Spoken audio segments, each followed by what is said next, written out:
আসসালামু আলাইকুম এভরিওয়ান। এই পর্যন্ত আমি আমার নিউ পেজে যতগুলা ভিডিও ছেড়েছি সবগুলাই হচ্ছে আমার রুম ট্যুর। রুম ক্লিনিং এর ভিডিও। অ্যাকচুয়ালি আসলে কিছুই করার নাই। কারণ যেহেতু ঘরে থাকা হচ্ছে এই কয়েকটা দিন, আল্লাহই জানে কবে আমাদের সুদিন ফিরাবে বা কবে আগের মতো একদম নরমালি চলাফেরা করতে পারবো, ফ্রিডমলি ভাবে হাঁটাচলা করতে পারবো বাহিরে রাস্তায়।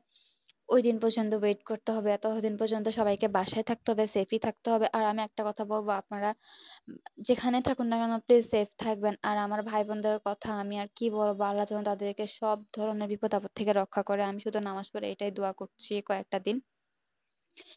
কারণ দেশ হচ্ছে আমার দেশ, আমাদের দেশ। দেশের ক্ষতি হোক বা দেশের কোনো সম্পদের ক্ষতি হোক, সেটা আমি কখনোই চাবো না। আর আমি আমার বঙ্গমাতাকে খুবই ভালোবাসি।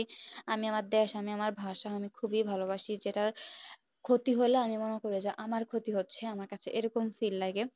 কারণ ছোটবেলা থেকেই আমার জন্মটা কিন্তু গ্রামে। এর আগে একটা কথা বলে নেই, আমার জন্ম কিন্তু গ্রামে। তো গ্রামের হাওয়া বাতাস, মাটির গন্ধ, চুলায় লার্কি দেওয়ার গন্ধ আমার কিন্তু খুবই ফেভারিট। তো যার কারণে আমার দেশটা সবার আগে। আমার দেশ নিম্ন হোক, নিম্ন মধ্যবিত্ত হোক, মধ্যবিত্ত হোক, হয়তো বিদেশের মতো এত উন্নত দেশ না, তবুও আমার দেশ আমার কাছে সর্বসুন্দরী, সর্বশ্রেষ্ঠ।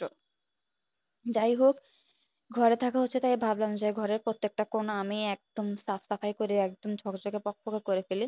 তো যেই মিশন সেই কাজ আমি শুরু করে দিলাম। আমার একদম শোপিস থেকে রুমের সব ছোটখাটো যত ধরনের কর্নার আছে আমি সবকিছু মোছা শুরু করে দিলাম। আর এগুলা যেহেতু বোর্ড শেপের, তাই প্রচুর পরিমাণ বালি এখানে আটকায়। আর তাই এগুলা 2 দিন 3 দিন পর পরই ক্লিন করতে হয়। তো এগুলা কিন্তু রিসেন্টলি কয়েকদিন ধরে একদম ধোয়া মোছা করা হয় না। তো একটা উসুলায় কিন্তু এগুলাও একদম ক্লিন হয়ে যাচ্ছিল। তো আমি আমার কাজ করা শুরু করে দিলাম। আর আমি আরো কয়েকটা ভিডিওতে বলেছিলাম এই কর্নারটা আমার রুমের সবচেয়ে আমার ফেভারিট কর্নার। কারণ এই কর্নারটাতে আমি আমার শোপিস গুলো সুন্দর করে সাজাই। তারপর এই তো শোপিস গুলা মুছে আমি এখন আবার এগুলা জায়গা মতো সাজিয়ে দিব। সাজানোর পরে আমি চলে যাব আমার কসমেটিক্স এর সেকশনে, যেখানে আমি আমার সমস্ত ধরনের কসমেটিক্স গুলো সাজিয়ে রাখি। দৈনন্দিন যে কসমেটিক্স গুলো আমি ইউজ করি সেগুলো আমি সবসময় চোখের সামনে রাখি, যে যাতে আমার সময়টা বেঁচে যায়, কম সময় লাগে। আর যেগুলো একটু এক্সপেন্সিভ বা বাইরে যাওয়ার সময় ইউজ করি সেগুলো আমি একটু ভিতরে রাখি যাতে নষ্ট না হয়ে যায়। কজ যেগুলা সপ্তাহে একদিন বা 15 দিনে একদিন ইউজ করি সেগুলো কিন্তু খুবই বালি জমে। আর যেগুলো আমি রেগুলারলি ইউজ করি সেগুলো কিন্তু প্রতিদিনই দিনে 2 থেকে 3 বার করে ধরা হয়, তাই তেমন একটা বালি আর জমে না। আর আমার অনেক দিনের ইচ্ছা আমি একটা ফ্লাওয়ার বেস কিনবো, কারণ আমার একটা কর্নার রুমের এখনো খালি পড়ে আছে।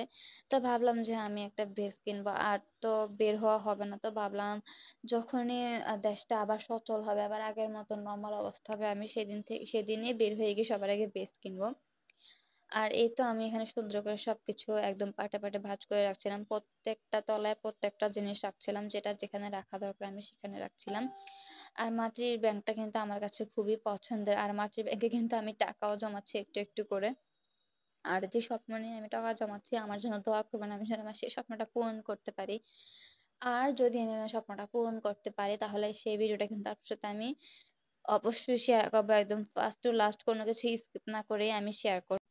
আর যেটার কথা আমি বলছিলাম, এই জিনিসগুলো আমার রেগুলারলি লাগে, তাই এই জিনিসগুলো আমি আমার চোখের সামনে রাখছিলাম। আর আপনাদের কাছে একটা প্রশ্ন থাকছে আমার, যে আপনারা কোন মানে রেগুলারলি কোন কোন প্রোডাক্ট ইউজ করেন সেই প্রোডাক্ট গুলো ছবি তুলে কিন্তু আমার কমেন্ট বক্সে আপনারা কিন্তু আমার সাথে শেয়ার করতে পারেন। আমি কিন্তু খুবই খুশি হব এবং জানতে পারবো কে কি ধরনের প্রোডাক্ট ইউজ করে এবং আমার সাথে কার কার প্রোডাক্ট গুলো ম্যাচ হয়ে যায়।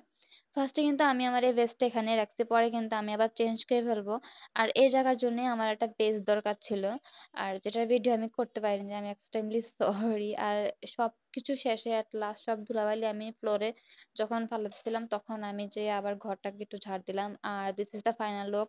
নিচের রুমটা কিন্তু গুছানোর মধ্যে একটা অন্যরকম শান্তি আছে। কার কিরকম লাগে আমি জানি না, বাট আমার কাছে কিন্তু অনেক শান্তি লাগে আমার রুম গুছাইতে। আর খুবই ভালো লাগে যখন দেখি যে আমার রুমটা একদম নিট এন্ড ক্লিন, তখন তার বলার। আর ভিডিওটা এখানে শেষ করে দিচ্ছি। আল্লাহ হাফেজ।